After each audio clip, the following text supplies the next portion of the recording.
제7장. 비판을 받지 아니하려거든 비판하지 말라. 너희가 비판하는 그 비판으로 너희가 비판을 받을 것이요 너희가 헤아리는 그 헤아림으로 너희가 헤아림을 받을 것이니라. 어찌하여 형제의 눈 속에 있는 티는 보고 내 눈 속에 있는 들보는 깨닫지 못하느냐? 보라, 내 눈 속에 들보가 있는데 어찌하여 형제에게 말하기를 나로 내 눈 속에 있는 티를 빼게 하라 하겠느냐? 외식하는 자여, 먼저 내 눈 속에서 들보를 빼어라. 그 후에야 밝히 보고 형제의 눈 속에서 티를 빼리라. 거룩한 것을 개에게 주지 말며 너희 진주를 돼지 앞에 던지지 말라. 그들이 그것을 발로 밟고 돌이켜 너희를 찢어 상하게 할까 염려하라.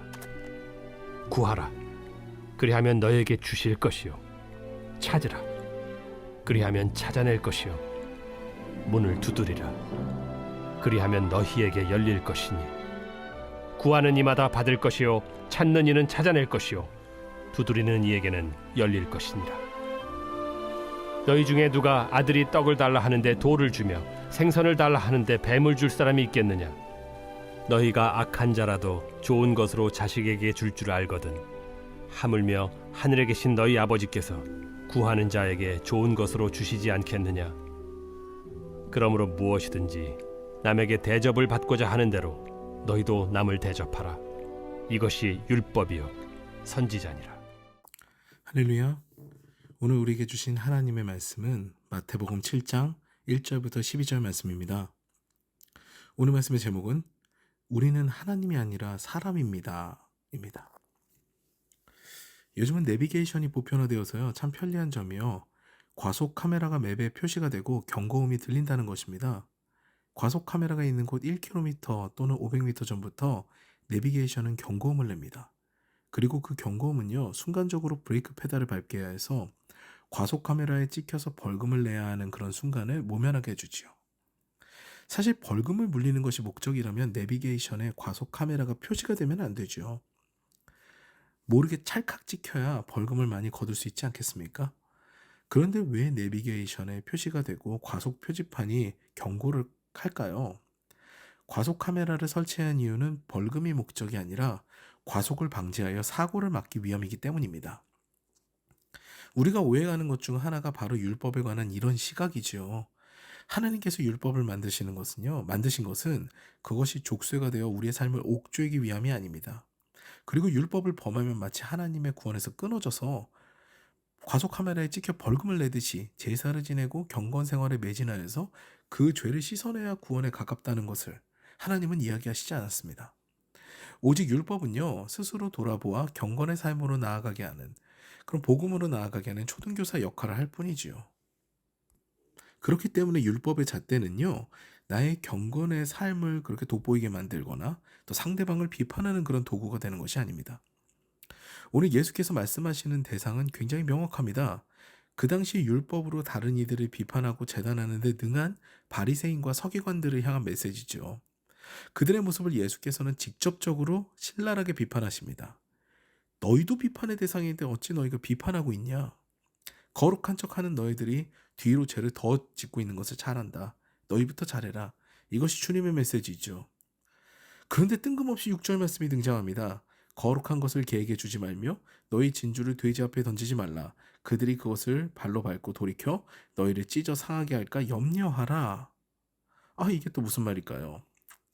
여기서 등장하는 개와 돼지는요, 보통 이방인을 상징합니다. 복음을 잘 모르는 이방인들에게 복음의 잣대를 들이대는 어리석음이 어디 있느냐, 이런 이야기를 하시는 거죠. 복음을 접하고요, 경건주의에 매몰된 사람은요, 분별이 사라집니다. 내 눈에 보이는 모든 이가 나의 비판 대상이고요, 나의 교육 대상이 됩니다. 예수께서는 그것을 지적하고 계시는 거죠. 예컨대 복음의 비밀은요, 복음 공동체 안에서만 다루어져야 된다는 것입니다. 그리고 사실 복음은요, 비판이 아니라 사랑이죠. 이 사례는 우리에게도 해당이 됩니다. 비진리의 진리와는 쉽게 이루어지지 않아요.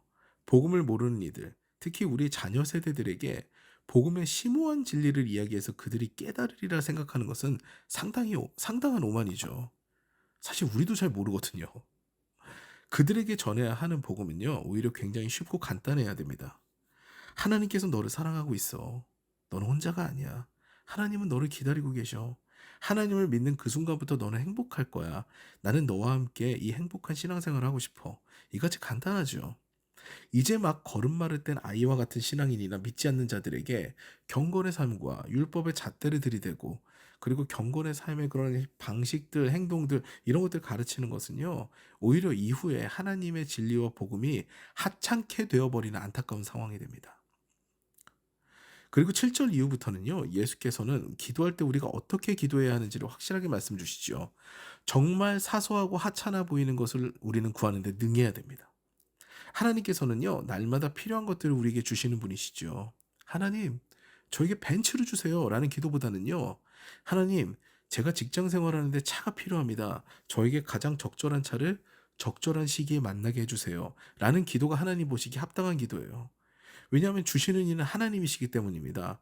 그리고 우리에게 무엇이 필요한지 가장 잘 아시는 분도 하나님이세요. 알아서 가장 좋은 것을 주시는 분이 하나님이시기 때문에 그것을 믿는 믿음으로 하는 기도가 응답받을 확률이 높은 기도인 거죠. 그분을 믿는 우리들은요, 다른 이들의 삶에 집중하기보다는 나의 삶에 집중해야 됩니다. 예수께서는 오늘 본문을 통해서 그것을 말씀하신 거예요. 그래서 우리는 생활에 필요한 모든 사소해 보이는 것들을 하나님께 구하는, 말 그대로 하나님과 동행하는 삶을 살아야 할 것입니다. 그리고 마지막 절에 오늘 본문의 주제가 등장합니다. 이 본문을 히브리어 원문으로 해석하면요, 남이 너에게 해주기를 원하는 대로 너도 남에게 행하라입니다. 너희는 사람들 비판하는 데 능하지 말고 오히려 그들의 의도와 상관없이 그들을 사랑해라. 그들이 너의 눈에 보이는 것들에 상관없이 너는 그들을 사랑해라. 네가 대접받고 싶은 대로 그렇게 대접을 해라. 그러면 하나님께서 너희들의 필요를 너희들이 구하는 대로 채우실 것이다. 이것이 우리 주님의 말씀이신 거예요. 다른 사람에게 신경 쓰지 말아라. 너는 너에게 신경 쓰는데, 그런데 사랑하라. 이것이 예수님의 말씀이시죠. 오늘도요, 다른 이들보다는 나에게 집중하는 신앙으로 나의 삶에 하나님의 복음이 얼마나 작동하는지, 잘 작동하는지, 그리고 나는 하나님과 얼마나 가까이 있는지, 나의 사소한 것까지도 나는 아뢰는 신앙인지 점검해 보고요, 날마다 하나님께 구하고 찾고 두드림으로 응답받으며, 또 하나님께서 채우시는 그 풍성함으로 이웃을 사랑하는 데 능해서 다시 하나님께 복받은 인생으로 거듭나는 저 여러분 되시기를 주님의 이름으로 축원합니다.